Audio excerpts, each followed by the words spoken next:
Before 1491, the Americas were a vast landscape teeming with diverse societies, each having its unique customs, social norms, and political organizations.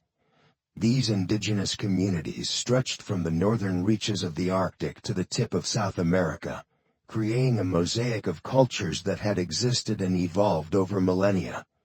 Their histories were deeply intertwined with the natural environments in which they lived: forests, mountains, rivers, and plains, all of which played an integral role in shaping their ways of life.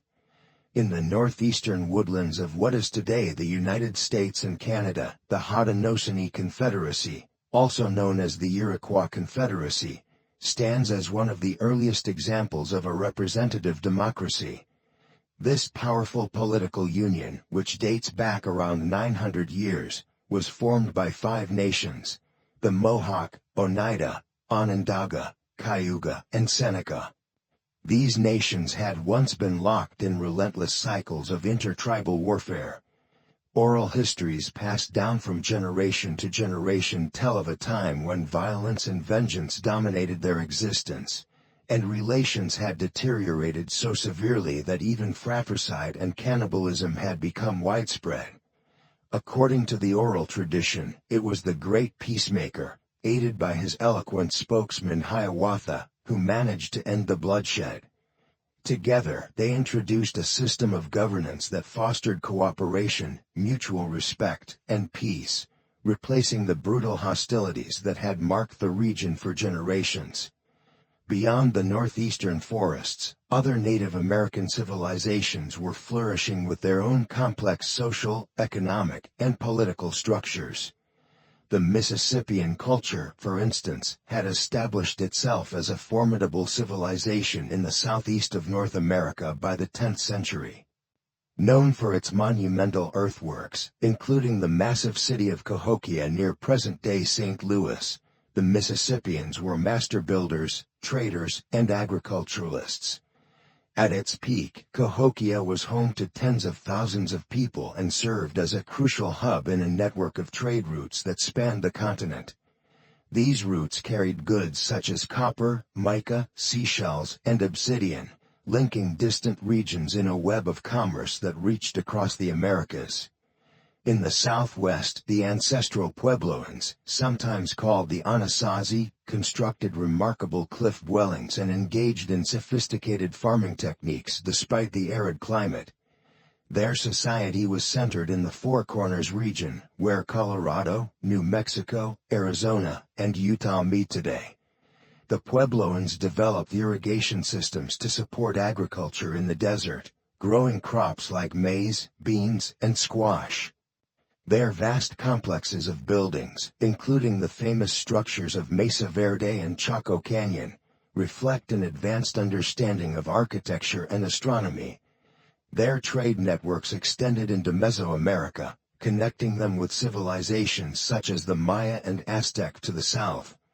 Mesoamerica itself was home to some of the most advanced civilizations of the pre-Columbian Americas, including the Maya, Toltec, and Mexica, Aztec, peoples. The Maya civilization, which had reached its classical heights centuries before 1491, was renowned for its achievements in mathematics, astronomy, and written language. The Maya calendar, based on sophisticated astronomical observations, is still a subject of fascination today. Their cities, such as Tikal and Copan, were centers of political power, religious ritual, and economic activity, serving as hubs in a region-wide trade network that extended into the Caribbean and beyond. To the south, the Inca Empire dominated the Andean region of South America, stretching from modern-day Colombia to Chile and Argentina. The Inca were skilled engineers, known for building a vast network of roads and bridges that connected their mountainous empire. They developed advanced agricultural techniques, including terracing and irrigation, which allowed them to farm in the challenging terrain of the Andes. The Inca's system of governance was highly organized, with a centralized bureaucracy that managed everything from food distribution to infrastructure projects. The empire's capital, Cusco, was a thriving urban center adorned with temples, palaces, and plazas. In the vast plains and forests, indigenous communities developed societies suited to their particular environments. The Plains nations, for example, lived a semi-nomadic lifestyle, relying heavily on the bison for food, clothing, and tools. They used every part of the animal in a sustainable relationship with the land. In the Pacific Northwest, coastal communities such as the Haida and Tlingit peoples built massive wooden longhouses and created intricate totem poles, celebrating their rich oral histories and spiritual beliefs. Their economies were centered around fishing, especially the abundant salmon runs, and their communities were deeply connected by trade routes that extended up and down the coast. The Americas before 1491 were not an isolated backwater but a vast and interconnected world of cultures, each with its own distinct identity. These indigenous peoples, from the Arctic to the Andes, engaged in trade, diplomacy, warfare, and innovation. Their societies were dynamic, constantly evolving and adapting to the natural world and to each other. The arrival of Europeans in the late 15th century would forever alter this rich and diverse landscape, but the legacy of these pre-Columbian civilizations endures, a testament to their ingenuity, resilience, and profound connection to the land. The cycle of violence that gripped the Iroquois nations was fueled by an unending quest for revenge. Every Iroquoian chief played a role in the bitter retaliations that devastated the land, but none were more feared than Tatarajo, often called the Serpent Chief. Tatarajo's cruelty was legendary. He was said to be a grotesque figure, with twisted limbs and hands that mirrored the darkness of his soul. Most terrifying of all were the live snakes that writhed in his hair, a constant symbol of his sinister nature. He wielded a supernatural power, able to control the forces of nature, bending the wind and waters to his will, unleashing destruction upon those who crossed him. Under Tatarajo's influence, the five nations remained locked in deadly conflict, each retaliation answered by another act of violence. The wars between the nations spiraled into chaos, devastating communities, and leading to widespread suffering. The people were trapped in a web of fear and vengeance, unable to see a path toward peace. It was during this time of despair that a figure known as the Peacemaker emerged. The Peacemaker was a man of mysterious origins, believed to come from a neighboring nation, and he carried with him a vision of a different kind of society, one rooted in harmony and mutual respect. He arrived in a stone canoe, a symbol of his divine purpose, and began to travel across Iroquoian lands, sharing his message of peace. The Peacemaker spoke of the Great Law, a set of principles that would bring an end to the violence and establish unity among the warring nations. His vision was not just one of survival but of a flourishing society where cooperation and respect for life would replace the endless bloodshed. During his journey, the Peacemaker encountered a powerful leader named Hiawatha, often known in later accounts as Hiawatha. Hiawatha had also been deeply affected by the loss and destruction wrought by the ongoing wars. His family had been torn apart by violence, and he had become a man consumed by grief. Yet, when he met the Peacemaker, something changed. Hiawatha saw in the Peacemaker's vision a possibility for healing, not just for himself, but for all the nations. Together, the Peacemaker and Hiawatha set out to spread the great law of peace.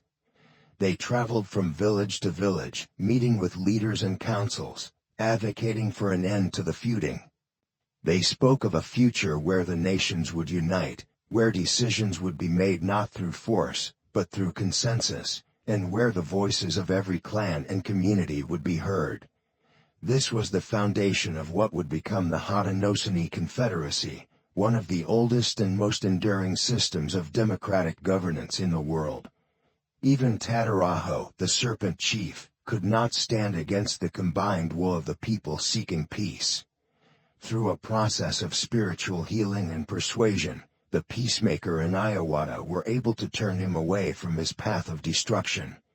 The story of the Confederacy's founding is not only one of political alliance but of profound spiritual transformation. The Great Law of Peace brought together the five nations, the Mohawk, Oneida, Onondaga, Cayuga, and Seneca, ending centuries of warfare and establishing a new era of cooperation that would last for generations. The legacy of the Peacemaker's vision lives on, not just in the governance of the Haudenosaunee people, but in the broader ideals of diplomacy, peace, and unity that continue to resonate in our understanding of democracy and human rights today. Hiawatha had once been a respected member of his nation's warrior society, steeped in the traditions of battle and honor. Yet, over time, his thinking began to shift. The endless cycles of violence and bloodshed that had gripped the Iroquoian nations left him questioning the purpose of it all. He started envisioning a future where peace, rather than war, could be the guiding force for his people. Hiawatha's advocacy for peace was radical, a stark departure from the warrior ethos that had defined his life.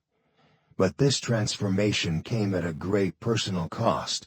Tadataho, the Serpent Chief, saw Hiawatha's new vision of peace as nothing less than betrayal. To him, Hiawatha's turn away from violence was a threat to his power and the existing order of vengeance and warfare. In a ruthless act of retribution, Tadataho ordered the killing of Hiawatha's daughters, one by one, until each had perished. This deliberate act of cruelty struck at the very core of Hiawatha's soul. His daughters were more than just his children. They were symbols of his future, his lineage, and his connection to the generations that would follow. In Iroquoian society, daughters held immense significance, as they were carriers of the bloodline, the ones who ensured the continuity of the family and the community. To lose them in such a brutal way was a devastating blow, not just to his family but to his sense of identity and hope for the future. Overcome by grief, Hiawatha withdrew from his people. He abandoned his community and sought solace in the isolation of the forest, consumed by sorrow and despair. The loss of his daughters was too much to bear, and he retreated into solitude, grappling with the emptiness their absence left behind. Hiawatha's story, at its heart, is not just one of a political figure or a warrior leader. It is a deeply personal tale of a father mourning the loss of his daughters, a man who had seen his world shattered and had to rebuild himself from the ruins of that grief. It was during this period of withdrawal that Hiawatha encountered the Peacemaker.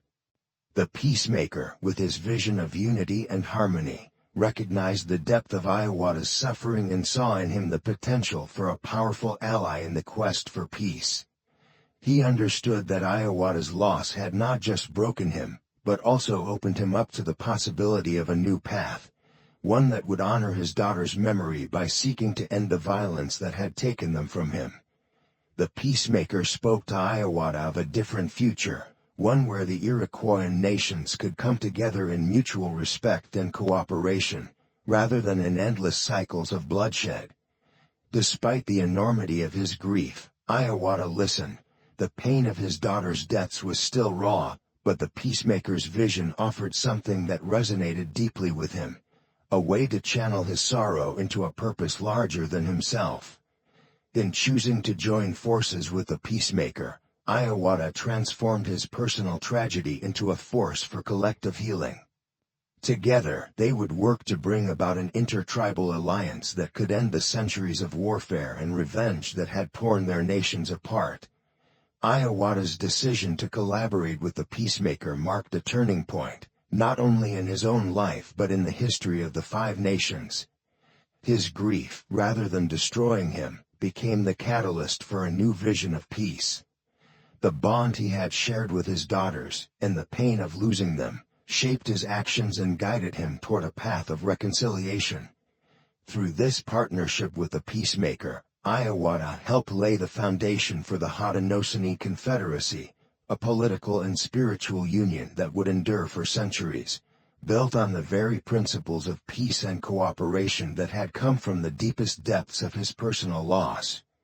Recognizing the influential role of women in Iroquoian society, Hiawatha and the peacemaker sought the counsel of Jigen Sais, a highly respected woman, on how to spread the great law of peace among the Iroquoian nations. In the Iroquoian worldview, women were central to political life, holding authority equal to that of men, particularly when it came to decision-making and governance. Their wisdom and influence shaped the direction of their communities. The peacemaker's wife, Yanwatha, was also a key figure in this process, becoming the first Iroquoian woman to marry the peacemaker and further symbolizing the role women played in the peacemaker's vision of harmony and unity. As the peacemaker and Hiawatha traveled across the Iroquoian territories, they gained the support of the chiefs of 4 nations. These leaders embraced the principles of the Great Law of Peace, recognizing that its objective was not to gain power, expand territory, or amass wealth, but rather to establish peaceful and honest coexistence. The idea was revolutionary in a time marked by revenge and intertribal warfare.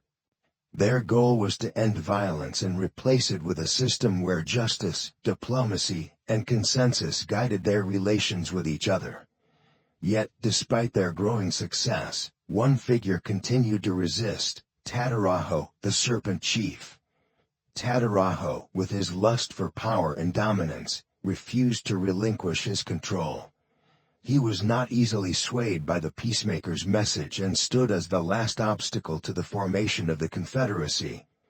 Then, on August 31, 1142, a remarkable celestial event occurred. A solar eclipse swept across the northeastern region of North America, shrouding the land in darkness for 4 minutes. This profound event was seen as a sign of cosmic significance, a moment that shook even the resolute Tataraho. After the eclipse, in what many saw as a symbolic turning point, Tataraho finally agreed to join the alliance, marking the formal establishment of the Haudenosaunee Confederacy. His agreement not only ended the cycle of violence but solidified the unity of the 5 nations under the Great Law of Peace, creating a lasting legacy of harmony. The Onondaga were designated as the keepers of the central fire, a responsibility they continue to uphold to this day. The year 1142 is celebrated as the founding of the Great Peace, a pivotal moment in the history of the Haudenosaunee Confederacy. In a powerful symbol of transformation, Tataraho, once the Serpent Chief and the greatest obstacle to peace, was named the Confederacy's main chief. This act reflected the profound message of the Great Law, that even the most malevolent person could be redeemed and become a force for good. The peacemaker's first and most enduring teaching was that people should treat one another with kindness and view each other as members of a larger family. This principle of compassion and unity has resonated through the centuries, binding generations together and shaping the foundation of Iroquoian society. The Haudenosaunee Confederacy, born from the Great Law of Peace, remains an integral part of the Iroquoian world nearly 900 years after its establishment. As this system of governance took root, Iroquoian society flourished. Small farming villages evolved into larger urban centers, supported by advancements in agriculture and mass food production, which enabled population growth and the rise of cities. The Confederacy's teachings allowed for peaceful cooperation, fostering stability and prosperity across the 5 nations.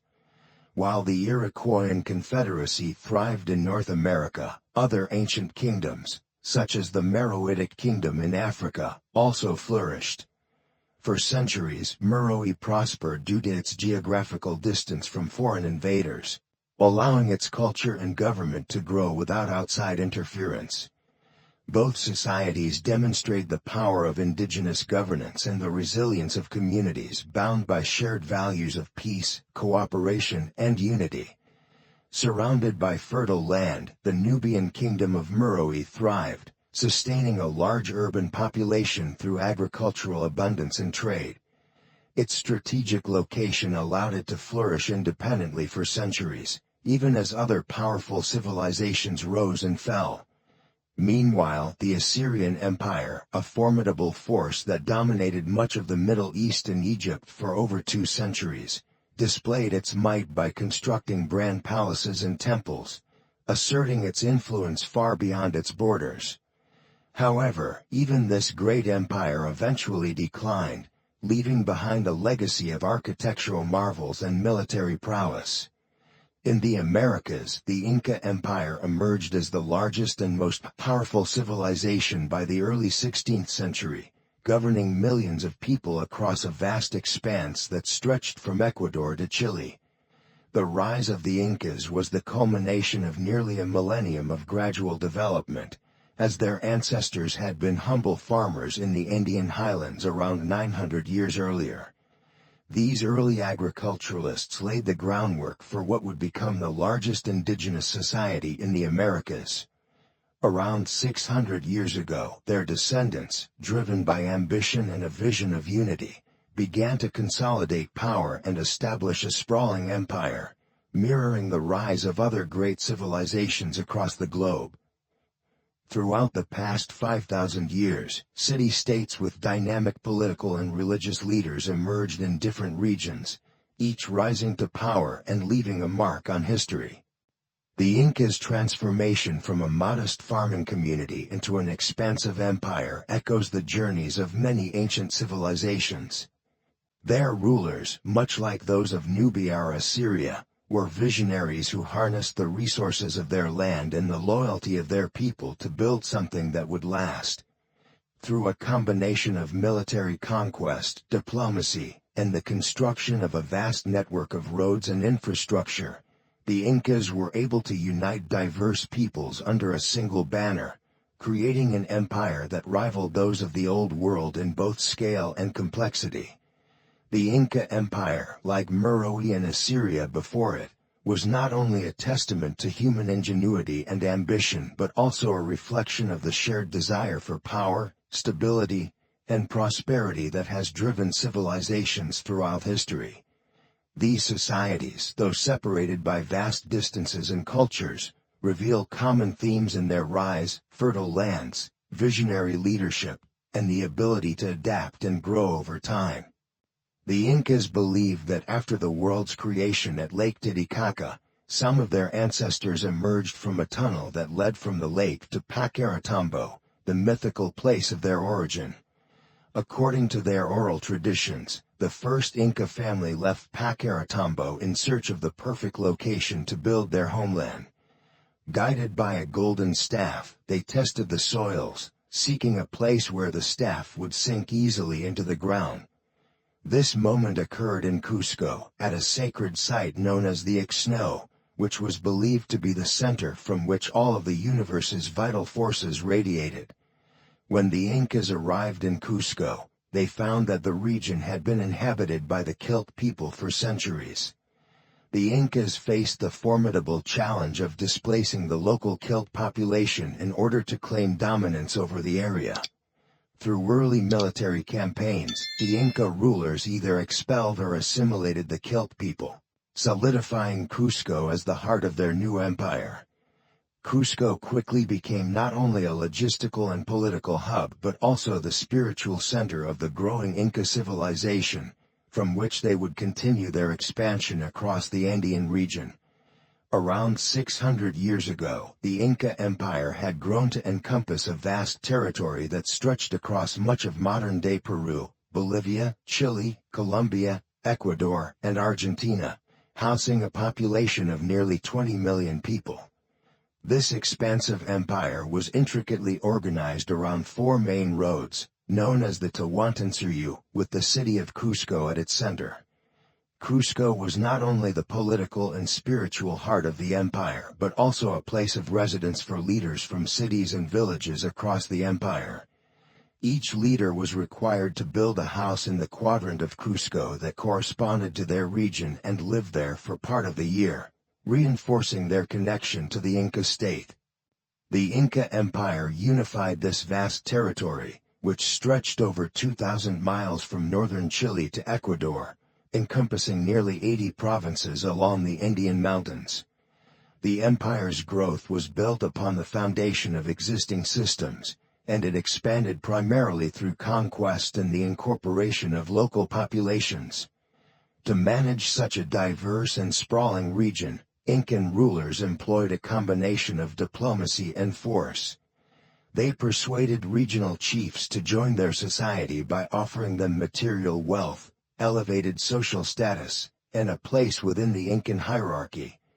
These incentives often enticed local leaders to pledge allegiance to the Inca, ensuring the loyalty of their communities. However, this allegiance came at a significant cost. While regional chiefs enjoyed newfound prestige and prosperity under Incan rule, they were also required to adhere to the strict administrative and social demands of the empire. This meant paying tribute, participating in state projects such as infrastructure development, and adopting Incan customs and religious practices. In many cases, regional elites were also relocated to Cusco or other key areas to ensure their loyalty, while their people were dispersed across the empire to prevent any uprisings or challenges to Incan authority.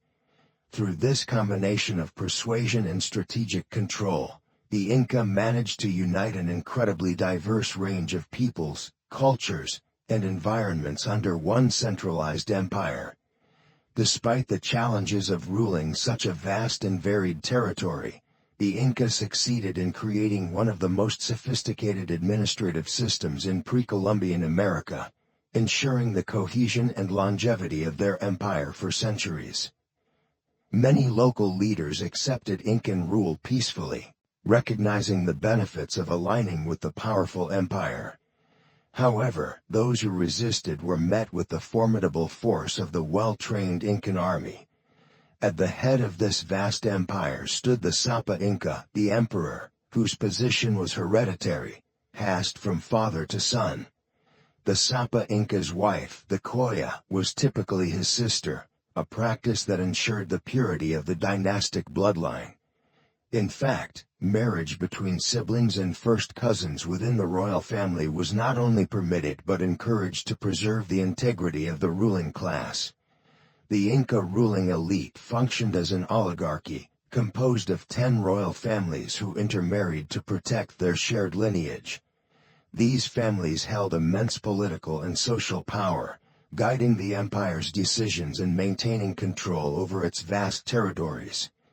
The Incan royals believed their emperors were not just mortal rulers but divine figures, endowed with immortality. Even after death, the body of a Sapa Inca was believed to retain its vital powers. Mummified remains of past emperors played an essential role in the empire's political structure. These preserved bodies were cared for by a group known as the Panacas, who acted as custodians of the deceased emperors. The Panacas wielded significant influence, often serving as an advisory body, similar to a congress, offering counsel to the sitting Inca. In some cases, they even played a direct role in guiding the emperor's decisions, ensuring that the legacy and wisdom of past rulers continued to shape the empire's future.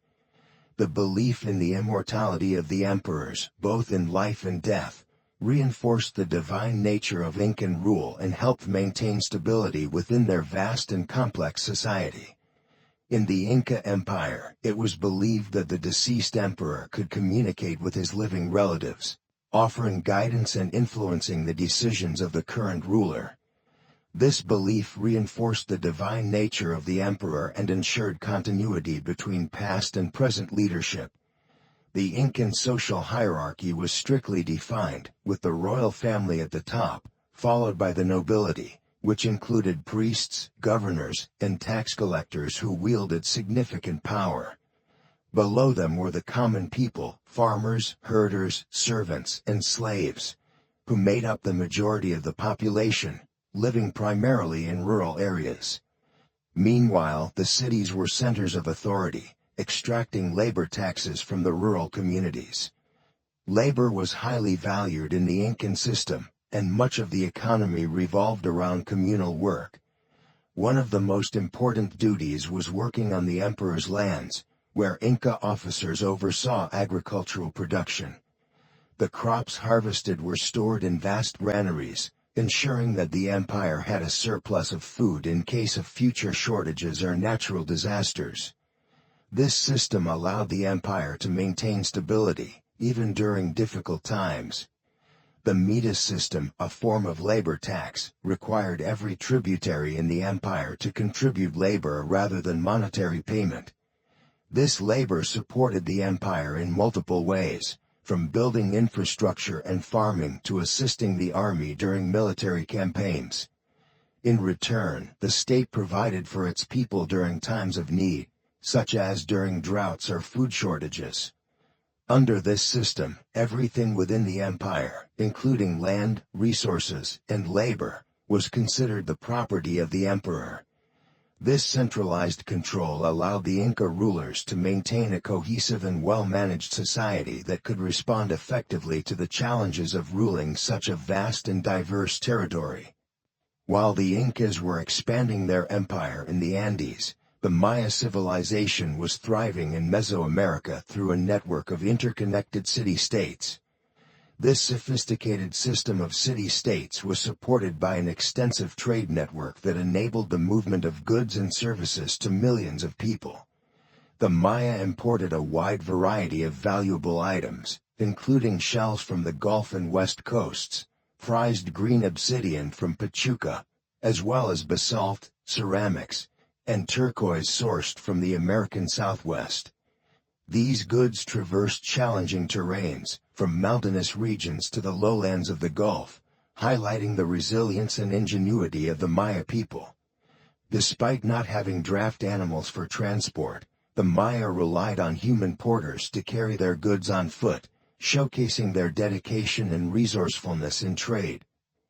In return for the imported goods, the Maya offered access to their highly sought-after jade source located at the Mataga River. True jade, known for its rarity and beauty, was considered a precious material not only by the Maya but also by other Mesoamerican elites. It was used for crafting ornaments, ceremonial items, and tools, making it a symbol of wealth and power.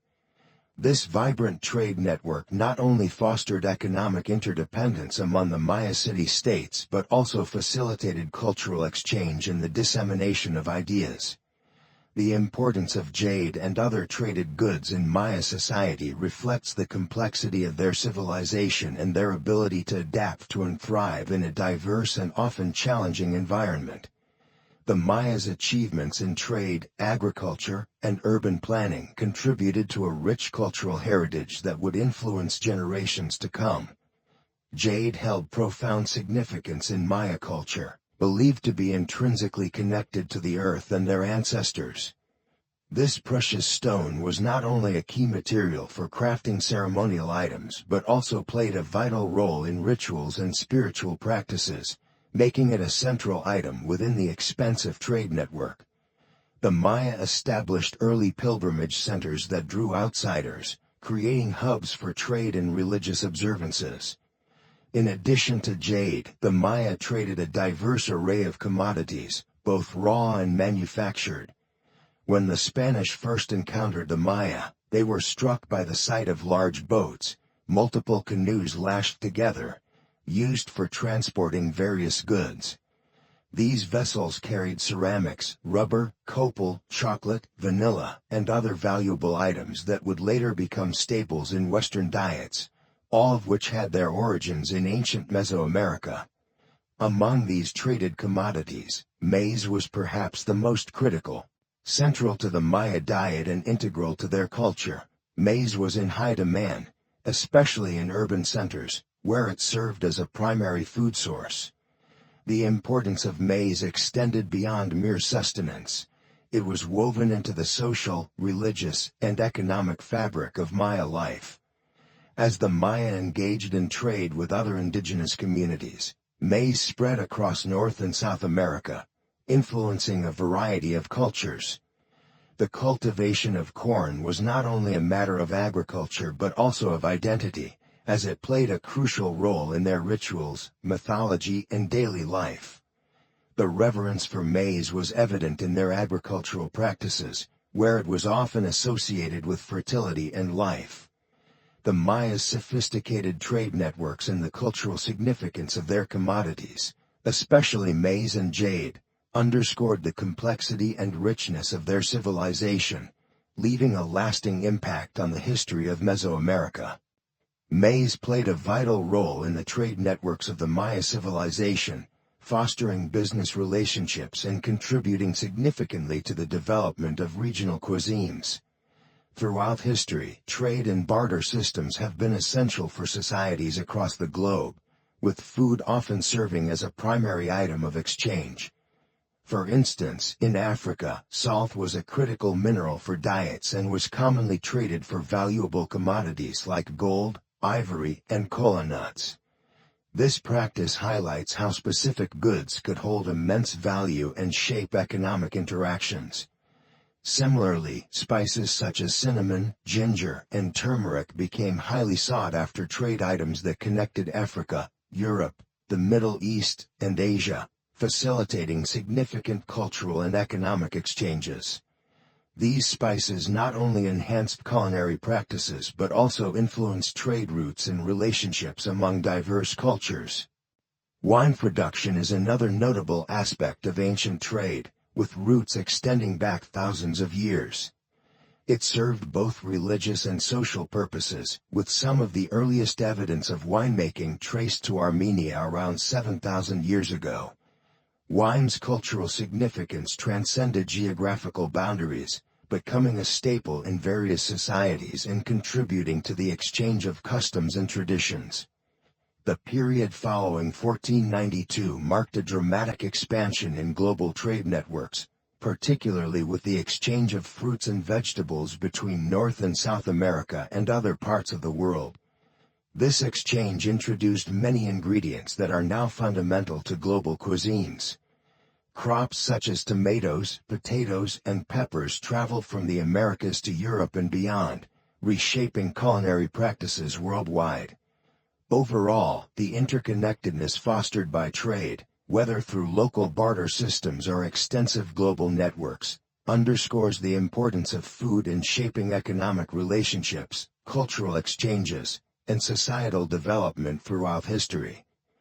While the Maya were establishing their dominance in trade across Mesoamerica, indigenous peoples in North America were simultaneously developing their own intricate trade networks, such as the Hopewell Exchange. This network facilitated the movement of materials over vast distances, utilizing both waterways and overland routes. Trade routes flourished, often following the contours of river valleys, which provided natural pathways for the transportation of goods. In the southeastern region of North America, various groups engaged in extensive trading activities that fostered significant interactions among diverse communities. Goods traveled from as far north as the Great Lakes, flowing down the Mississippi River and reaching areas in Louisiana. This interconnectedness meant that these communities were not isolated. They were well aware of each other's activities and cultural exchanges, even over considerable distances. Travelers from distant regions would carry valuable raw materials to the Ohio River Valley, where local artisans skillfully transformed these resources into finished products. This collaboration between different groups allowed for a rich exchange of ideas, technologies, and goods, leading to the flourishing of cultures along these trade routes. For example, exotic materials like copper, obsidian, and shells were sought after, and their availability influenced local craftsmanship and artistic expression. The Hopewell culture, known for its impressive earthworks and burial mounds, also reflects the significance of trade in social and religious practices. These mounds often contained goods sourced from far-off regions, symbolizing the wealth and connections of the community. The exchange of materials not only enhanced the daily lives of these indigenous peoples but also reinforced social ties, promoting a sense of unity and shared identity among different tribes and groups. Overall, the trade networks of North America, particularly the Hopewell Exchange, highlight the dynamic interactions between communities and the importance of trade in fostering cultural exchange and economic development in pre-colonial indigenous societies. These trade networks were well established, offering a familiar framework for interaction among different groups. Within the Hopewell interaction sphere, a vast trade network emerged, enabling the transportation of materials from a variety of locations. By around 700 AD, these networks facilitated the movement of diverse goods, including obsidian from Wyoming, iron ore from Oklahoma, shells from the Gulf Coast, and mica sheets from North Carolina, all converging in the Ohio River Valley. Among the various materials traded, one of the most highly prized was catlinite, a distinctive red pipestone valued for its use in creating ceremonial pipes. This stone was not only significant for its aesthetic qualities but also held cultural importance. Catlinite pipes were often intricately carved and were used in various rituals and ceremonies, symbolizing important spiritual and social connections.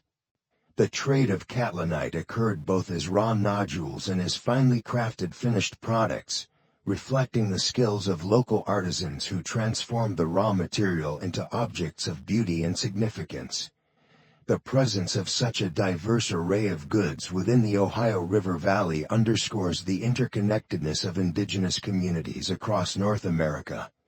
The exchange of these materials facilitated not only economic transactions but also cultural exchanges, allowing for the spread of ideas, technologies, and artistic practices. As goods flowed along the trade routes, so too did the stories and traditions of the people who produced and valued them.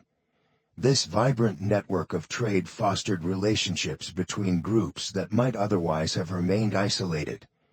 The Hopewell interaction sphere exemplifies how trade can create a sense of unity among diverse communities, enriching their cultural landscape and strengthening their social fabric. The legacy of these trade routes and the materials exchanged within them continue to echo through history, highlighting the sophisticated systems of interaction that existed among indigenous peoples long before European contact.